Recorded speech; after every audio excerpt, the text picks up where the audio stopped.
ជំរាបសួរបងប្អូនថ្ងៃនេះខ្ញុំសូមលើកឡើងអំពីពាក្យថា scam online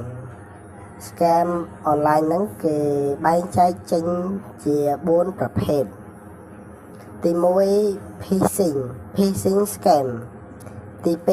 2 investment scam ទី3 lottery scam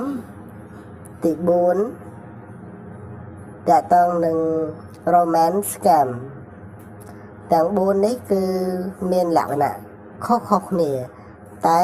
គេរាប់បញ្ចូលទាំង4ហ្នឹងគឺជា scam online ទី1 phishing គឺតកតងនឹងការផ្ញើសារចូល mail តាមស្ថាប័ននីមួយៗនៅពេលដែលយើងចុចលើ link ដែល mail គេផ្ញើចូលយើងមកហ្នឹងយើងនឹងត្រូវបានគេ hack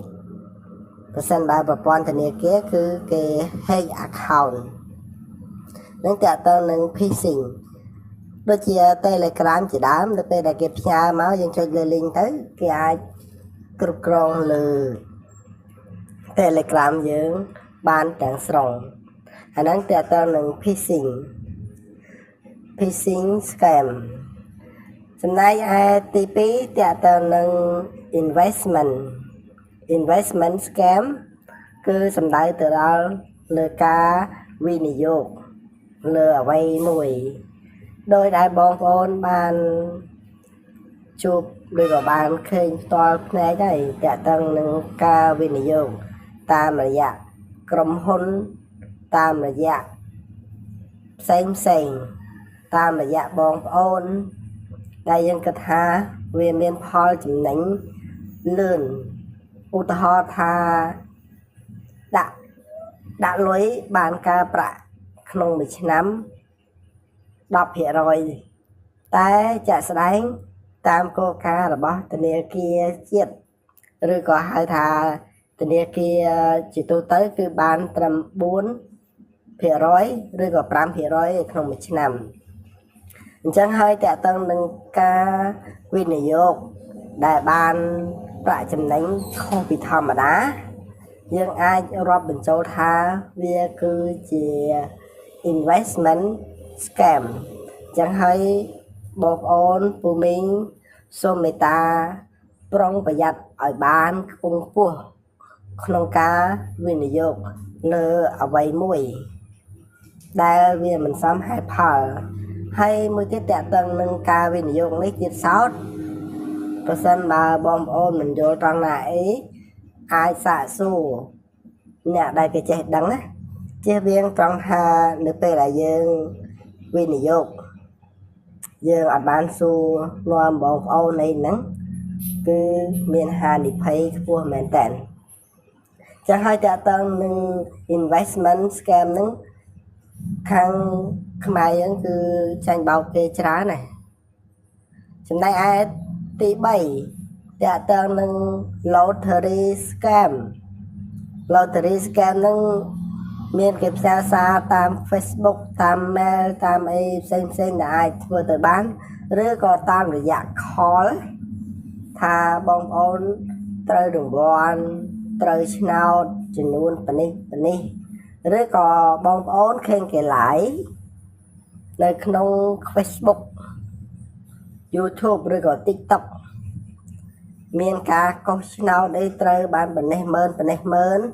ទាមទារឲ្យបងប្អូនផ្ញើតាក់ទងនឹងសេវាអីផ្សេងអាហ្នឹងយើងរាប់បញ្ចូលជា lottery scam យើងអត់ដែលបានធ្វើអីសោះតែបែរជាគេប្រាប់ថាយើងត្រូវឆ្នោតត្រូវរង្វាន់ពីក្រុមហ៊ុនទូរស័ព្ទឬក៏ក្រុមហ៊ុនអ្វីផ្សេងដែលធ្វើឲ្យយើងសប្បាយចិត្តនៅពេលដែលយើងអត់បានគិតថាវាគឺជា scam អញ្ចឹងហើយចំណុចទី3នេះមានច្រើនអញ្ចឹងហើយសូមបងប្អូនប្រយ័ត្នប្រយែងឲ្យមែនតើតើតើនឹងហៅថា lottery scam ចំណែកឯទី4តើតើនឹង romance scam romance scam ហ្នឹងតាក់ទងនឹងរឿងស្នេហាជាពិសេសអ្នកដែលហៅថាអ្នកដែលមានស្នេហាត្រូវការអ្នកលួងលោមត្រូវការអ្នកស្រឡាញ់យកចិត្តទុកដាក់មាន account ជាច្រើនដែលអត់បានដាក់រូបខ្លួនឯងទេតែដាក់រូបស្រីស្អាតឬក៏ប្រុសស្អាតដើម្បីឆាតទៅលួងលោមម្នាក់ហ្នឹងម្ដងជាពីរដងនៅពេលដែលគាត់ទុនចិត្តទុនកាយទុនបេះដូងគាត់ផ្ញើជាសម្ភារៈឬក៏ជាលុយកាក់ដើម្បីអីដើម្បីបង្ហាញថាគាត់នឹងពិតជាស្រឡាញ់កនឹងពិតជាស្រឡាញ់ខនឹងពិតប្រាកដមែនតែចាក់ស្ដែងហ្នឹងគឺជា scam ទេហៅថា romance scam ហ្នឹងគឺភាគច្រើនពួកអាកាំងពួកអឺរ៉ុបឬក៏ពួកអាហ្វ្រិកចាញ់បោកច្រើនណាតែទៅនឹងហៅថា romance scam ហ្នឹងផ្ញើរូបទៅវិញទៅមកដើម្បីបញ្ជាក់ថាគាត់ពិតជាស្រឡាញ់មែនគាត់ធ្វើការនៅប្រទេសនេះហើយគាត់នឹងមកខ្មែរឬក៏ពីខេត្តនោះមកភ្នំពេញអញ្ចឹងទៅអញ្ចឹងហើយបងប្អូនចូលមេត្តាឲ្យប្រុងប្រយ័ត្ន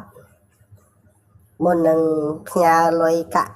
មុននឹងផ្ញើលេខ account មុននឹងផ្ញើអ្វីមួយទៅឲ្យគេចូលបងប្អូនសាកសួរតាក់ទងនឹងបញ្ហា scam នេះឲ្យមែនតើព្រោះការបោកបញ្ឆោតនេះគឺធ្វើឲ្យមនុស្សម្នាក់បាត់បង់ទ្រព្យសម្បត្តិបាត់បង់អ្វីផ្សេងជាច្រើនចឹងហើយខ្ញុំមានតែប៉ុណ្ណឹងទេតាក់ទងនឹង scam គឺមាន4ទី1 phishing តាក់ទងនឹងការចុចលើ link ទី2តាក់ទងនឹង investment scam តាក់ទងនឹងការវិនិយោគទី3តាក់ទងនឹង lottery scam តាក់ទងនឹងការត្រូវរង្វាន់ត្រូវឆ្នោតទី4តាក់ទងនឹង romance scam តាក់ទងនឹងហៅថាស្នេហាឬក៏ហៅថាចំណងផ្លូវភេទអាហ្នឹងយើងត្រូវប្រយ័ត្នឲ្យមែនតើអញ្ចឹងអរគុណច្រើនបងប្អូនសម្រាប់ការចូលស្ដាប់ចូលមើលហើយសូមបងប្អូនជួយ share ជួយ like ជួយ comment មួយផងអរគុណច្រើន